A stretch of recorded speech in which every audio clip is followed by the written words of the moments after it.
Welcome to Build by People Leaders podcast, a show brought to you by Hydra AI, your AI-powered coach for leaders in tech. I'm your host, Daria Rudnik, and this show is for HR and L&D leaders in fast-growing and scale-ups and fast-growing companies, those who are building real impact from within and shaping AI-ready organizations. If you go to dariarudnik.com, you can download AI-ready team framework, a practical guide to help you build team maturity in the age of AI. And today we have a very special guest, and I'm so excited about the conversation that we're going to have.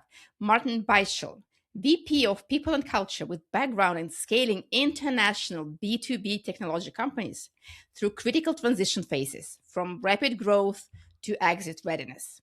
He worked closely with founders, executive teams, and investors across Europe and the US, including supporting a successful exit. His focus today is on how people leadership needs to evolve when decisions start to carry real, irreversible business consequences. That's a tricky word. Well, anyway, welcome, Martin. I'm so excited to have you on this show. Thank you very much. And the pleasure is mine. Really excited. Okay. Well, do you want to share something about your path to HR and leadership? What brought you there and why did you stay?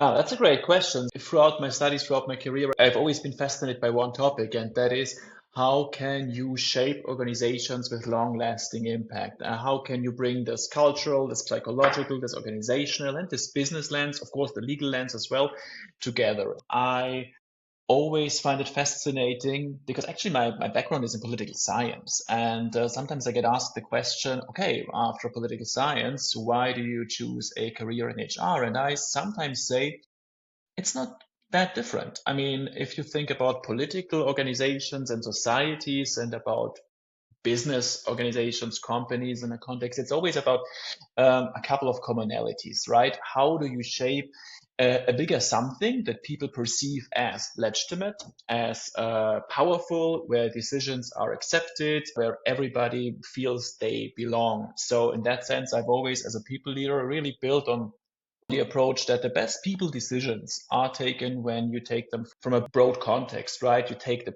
psychological angle, you take the sociological angle, you take the very cultural angle, the business angle, and the legal angle together, and then you take a holistic decision. And yeah, I have always had the pleasure of finding an environment where I could put these things into practice. And that's also the answer to the question, what keeps me there, right? I find that fascinating, Daria.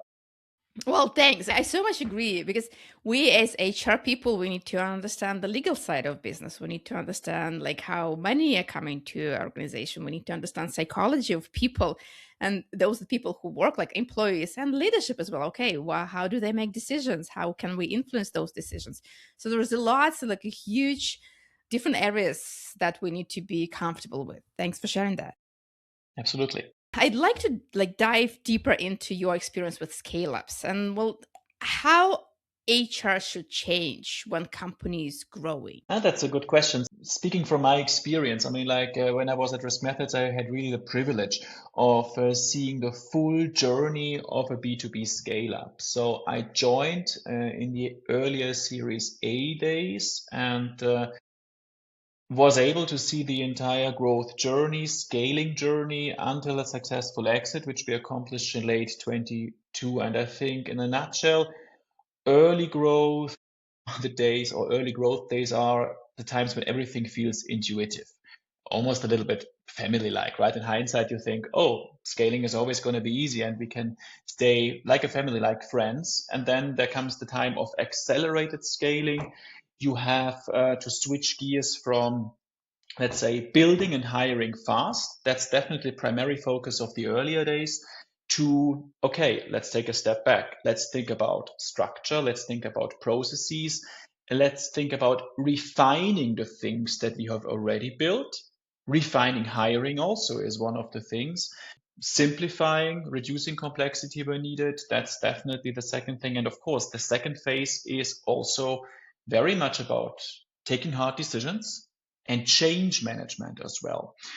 And I would say that's the second scaling stage that I would see. And then for me, the last stage that I observed in this journey was the pre-exit stage when stakes, of course, become higher and you protect the organization, you protect the processes, you minimize exceptions, and you also protect the culture. And of course, here also the reporting requirements, the data that you have to work on, and also the predictability of the decisions that becomes much more top of the agenda throughout the journey. And that requires also a very different approach to how you do HR. And the bad thing is nobody explicitly tells you when is the point in time to switch gears and when the new stage or the new phase sets in. Yeah, but I would say there are a couple of rules of thumb that you can apply to that. Well, that was exactly my next question. How do Okay. you know? I've been in the startup company and we're rushing into doing things we don't have just time to think. But at some point we need to step back and think. How do you keep that balance? The first rule of thumb that I see is at latest 6 months after you complete this first accelerated phase of hiring, right? You conclude a funding round. You rush into hiring and you, of course, have to bring in the critical talent fast. Then you figure out maybe not all of the things with this first batch of hires works out the way you hoped and expected it to be. So 6 months for, I would say, Central European based labor law, that's a good approximation of what the probation period can look like, is then the point in time when you figure out, okay, some of the hires might not work out.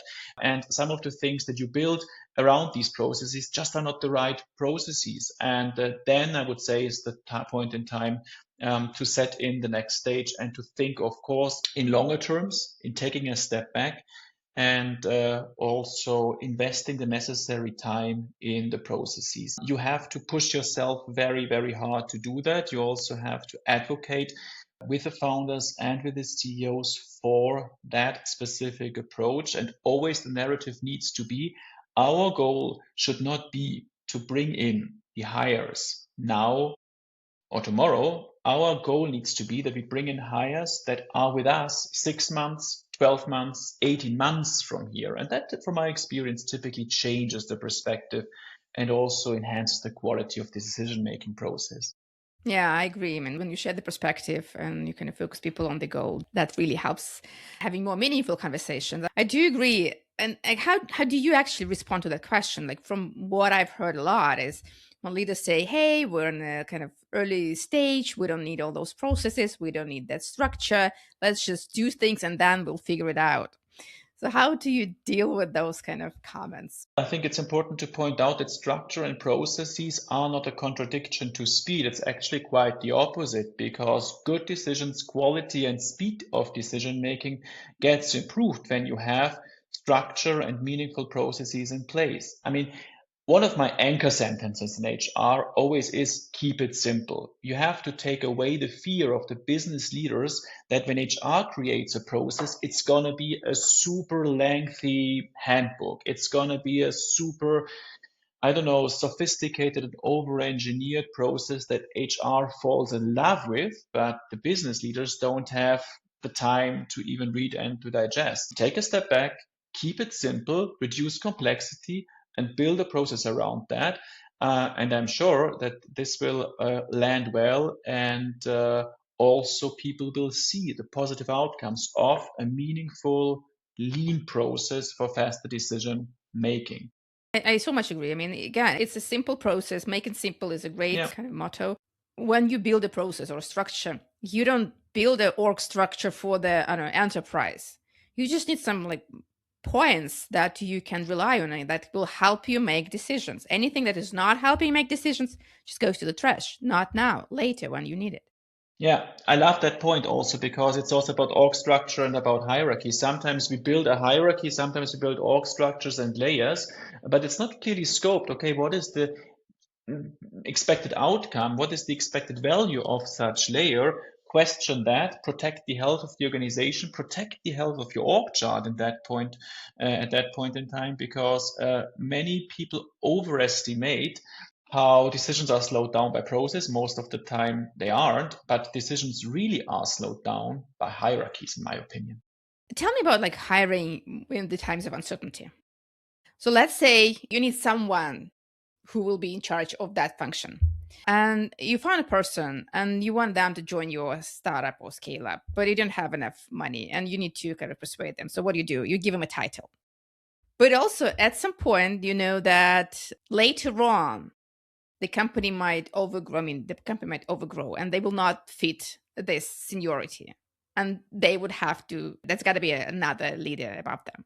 How do you manage those kind of decisions, conversations where you, on one hand, need to bring people to the company? On Mhm. the other hand, you don't know what's going to happen next. Yeah, I think that's a great point. Definitely a very concrete example also from the past. I mean, like what you shared there doesn't sound unfamiliar. So my learning really is, even in the early days, protect as much as you can the title structure. I mean, like the C title really is an extreme title, and I do think that you would still be able to attract great talent, aspiring individuals with the exact right mindset by offering a little bit more of a more flexible title. Why not a head of engineering instead of a CTO? So I do think that's definitely one of the rules of thumb that I would always give to HR people when making this first critical batch of hires. Number one. And the second thing is you have to start early on, at latest, I would say, when you conclude the Series B. Think about career frameworks that offer upward but also lateral mobility. Not necessarily people who are the right fit for a leadership role, meaning with team responsibility, are really the right fit, let's say in the earlier stage, and then they might not be the right fit for the later accelerated stage. And that's even not on them, because maybe they don't even want that. Most of the cases they don't want even that. They don't even want that, and they are far more intrigued and are far more fascinated by tech leadership. So you have to early on think about technical career path and make it very clear in the narrative towards the entire team, not only let's say an engineering team, but also within the entire company, that this is actually not a demotion, but it's just a lateral move, and it has still impact. And I give you a concrete example.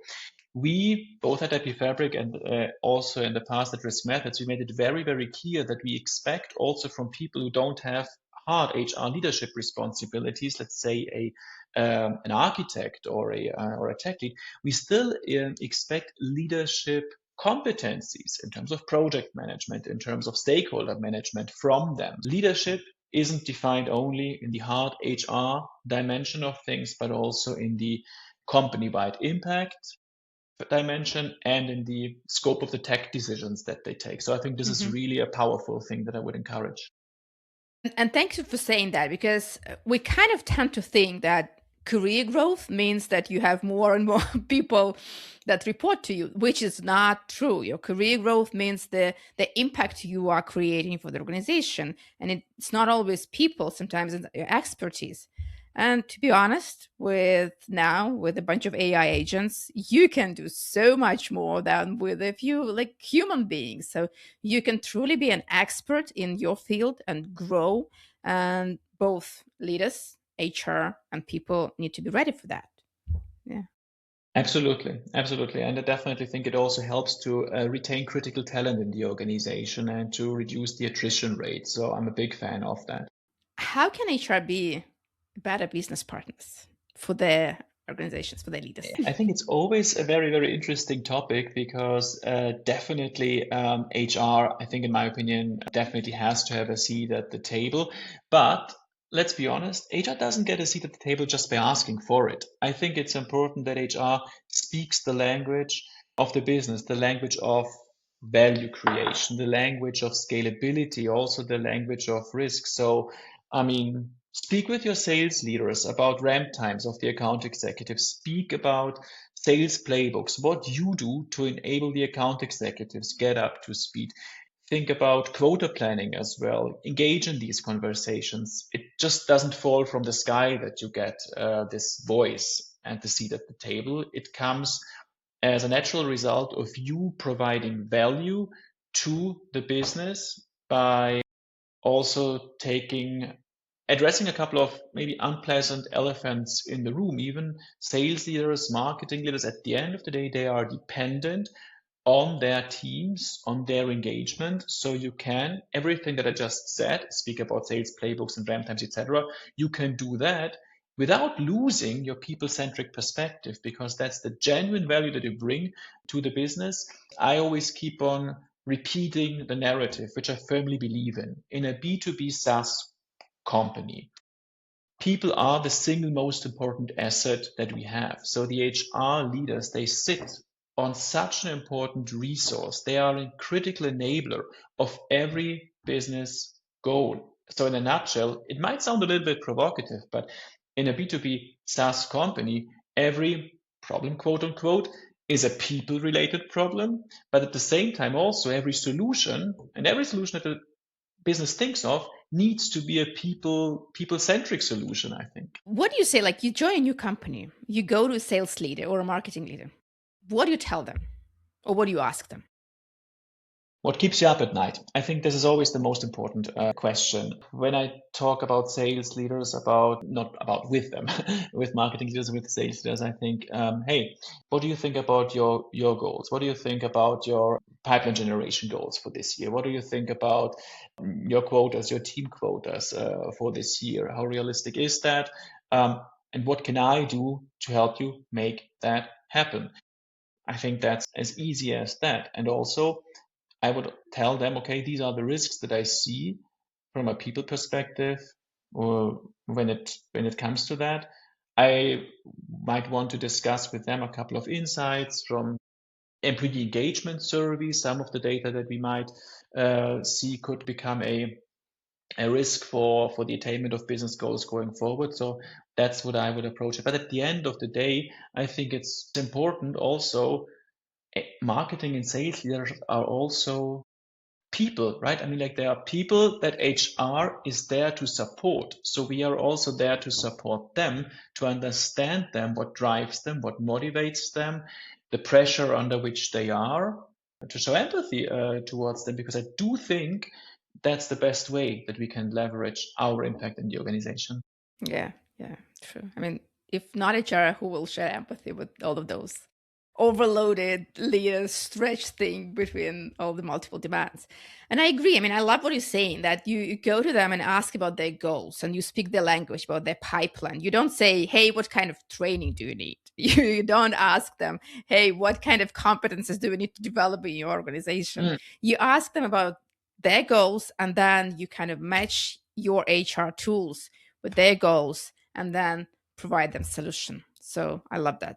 Thanks. And one thing, particularly because you asked about sales and marketing leaders, but it's not only about sales and marketing leaders, but all of the leaders are, of course, under time pressure. I mean, our business, for example, has a heavy peak time in Q4. So I know that the sales leader and his time is quite limited in Q4. So I also think it's extremely important that HR defines processes, playbooks, policies that the leaders can understand at first glance in 1 or 2 minutes. I think this is super important.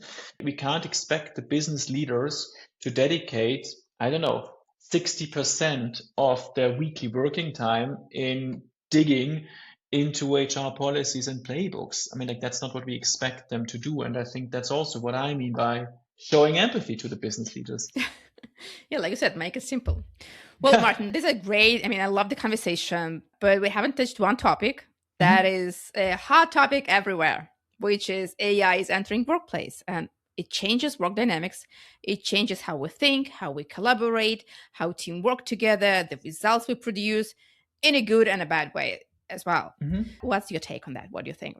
It's hard to not have an opinion on AI nowadays, I think. So AI, needless to say, is super powerful, right? I mean, especially in HR, but I don't think it's universally valuable everywhere, especially in scaling organizations. I don't think the question is, can we use AI? But it's more about, does it help us achieve what we want to achieve? Does it help reduce complexity, or does it just increase noise? So I think HR has a responsibility nowadays to also protect the cognitive bandwidth of the employees by putting in place AI solutions that make sense, that actually are a lever for the business. Because AI, I would say, implemented in a bad way, just creates a lot of noise. In the best case, it's beautiful noise, irrelevant, that lies just somewhere and nobody ever reads. But in the best sense, it's of course an additional lever for HR teams that helps them free up their time to do more of what they actually should be doing, and it is partnering with the business to achieve exactly that, this seat at the table. But I do think the important question here is make a solid judgment on where it provides value, because if you are just as an HR team somebody who forwards AI generated reports and scripts, it completely damages and undermines your credibility towards the business and towards the people. And this is a very thin line to walk. I love how you said that the role of HR is to reduce complexity and protect cognitive bandwidth. That's so true and so important. And again, like there are a lot of people and leaders who are rushing into this new shiny thing. I mean, HR as well. We Yeah. want that. We want to try it. We want to experiment with that. But someone needs to like take a step back and say, hey, what is it we're trying to achieve? What is the goal? Like, will it help us reach our goals? Or if not, then okay, maybe some other time. That's really great. That's an incredible conversation. We still have one story to share at the end about how to radically reduce bonuses and why you don't need bonuses in the organization. We'll talk about it later, so stay with us. And for now, I have some rapid fire questions to get to know more about you. Are you ready? Absolutely. Looking All forward. right. So, are you a tea person or a coffee person? Unfortunately, both. I can't cut down on either, which is very bad, I know. Okay.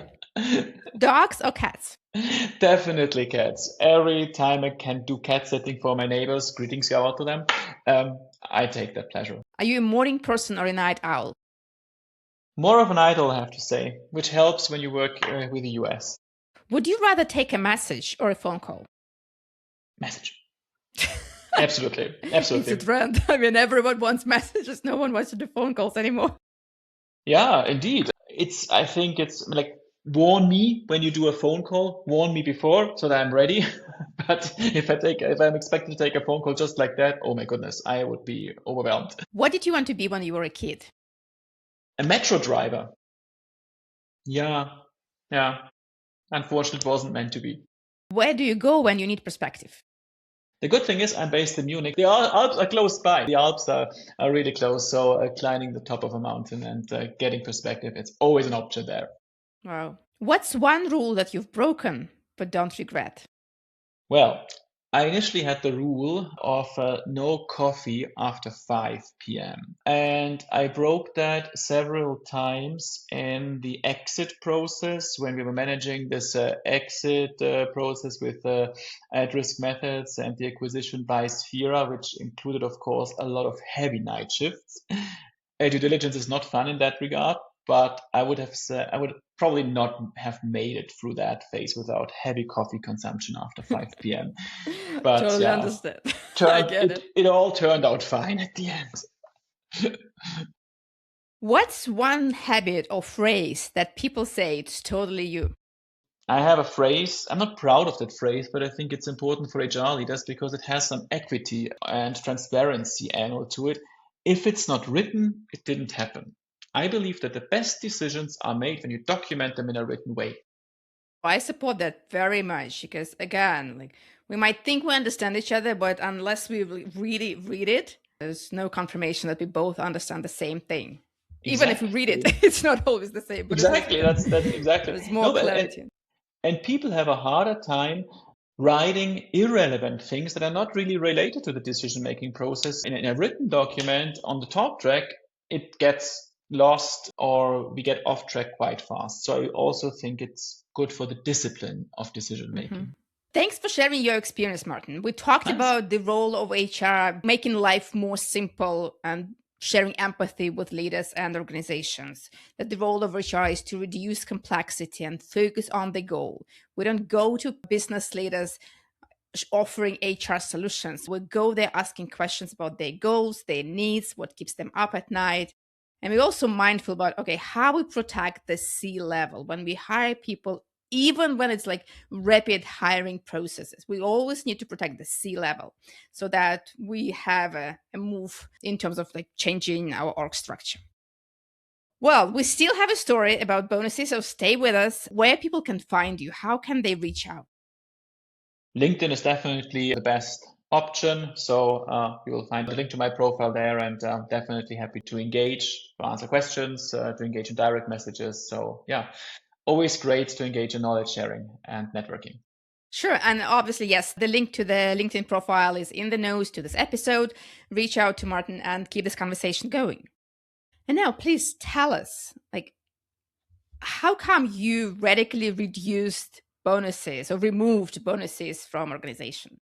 This goes back to how the angle of HR changes in the scaling phase. I'd say after accelerated growth and accelerated hiring in the early growth stage, you figure out that soon it becomes about what you said before, complexity reduction and making sure that what you do is impactful and also people understand it. And at the end of the day, it reduces noise and friction. So it's about streamlining.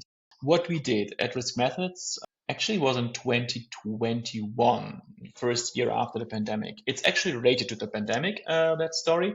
We abolished bonuses for all individual contributors except for sales. I have to say that. So sales kept their commissions, and I'm not an advocate for abolishing commissions at all. So I think that goes without saying.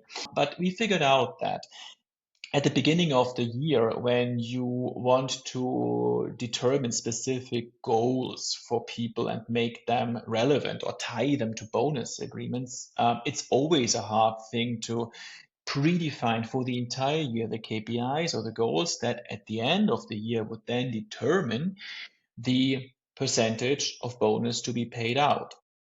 2020 hit, 2 months into the year, we all went into a pandemic that fundamentally changed. I mean, like, who would have thought, really? That fundamentally changed the way that our business would operate for the following 3 years, essentially. So people were stuck with a bonus plan at the beginning of 2020. And for us back then, COVID was good. It was an accelerator of growth, an accelerator of the business. But still, we had to do more and we had to do different things because at the end of the day, you still have to steer the business and steer the departments with the goals that reflect the business reality. You do that anyway. That's managerial day to day. So what we had was people stuck with bonus agreements, and you also couldn't easily update these bonus agreements because the whole world was too volatile, right? I mean, like, we couldn't reliably predict, okay, this is going to be your quarterly goal that we would tie a bonus to. And this was one angle. And the other angle was actually the real business goals, a little bit more flexible, agile goal setting. So people were really confronted with two, maybe not contradictory, but definitely two different goal systems. One, let's say, relevant for the bonus payout, and the other one actually relevant for their day to day. And it created a lot of frustration. It created a lot of confusion. So at the end of the day, we said to ourselves, okay, let's just reduce the bonus, top up people's fixed salary. And we didn't even do in all of the cases a very radical or very, very complete conversion. We just took a look at a couple of historical achievements as well, and it was actually very well received. And we got feedback from the teams that it reduced stress levels in the team. It created much more clarity, also much more flexibility to work on meaningful goals, because a goal is always much more complex to change when you have a monetary component to it. It immediately becomes more controversial. So you could actually give the business the freedom to define business goals for the teams, for performance management, but without bonuses tied to it. And it actually was well received, and we kept this system until the very end, until the acquisition. Great. I mean, that's an amazing story. I totally support this. I mean, of course, you can calculate bonuses for salespeople because you have the numbers, you have the formula. Everyone knows, they know the bonus that they're going to get. For other people, they have no idea what the bonus they're going to get. They have almost no control on how they would perform because, again, goals are changing, leadership perception of those goals is changing, and it's like it removes friction and frustration when you just get your like base salary and you know what you get and you give yourself in and you share everything you want to share with the company without thinking, okay, am I going to get a bonus for that? Indeed, yeah. I would definitely say bonus schemes They definitely make sense in very specific environments, in very specific situations, but more often than not, you really have exactly the situation that you described, a scheme that people feel, okay, I have no control of this. I don't even know what it actually means that I'm signing. So in these specific cases, of course, it's very unlikely that these bonuses drive any behavior. And then what it really does is these schemes create a lot of overhead, a lot of even sources of errors for HR teams and finance teams. They have to work with that and don't really drive any behavior with the people that are supposed to be motivated by these schemes. So I think that's a good conclusion. Yeah, well, that's great. Thanks for sharing this story. I hope that was helpful for everyone struggling with bonus systems. Just get rid of them. If they don't bring any value, get rid. If they do, you know how to do that. Outside of Well, sales. yeah, yeah. Because it's clear. I mean, you have the formula, you know how to calculate them. Exactly. Yeah. Well, thank you, Martin. Thanks for being here with us. Thanks for sharing your experience. Thanks for sharing those stories. And for those who listened till the end, thanks for being here with us. If you like the show, please rate it on Apple Podcasts, Spotify, subscribe to our YouTube channel, and stay tuned for the next episodes. Bye. Bye bye.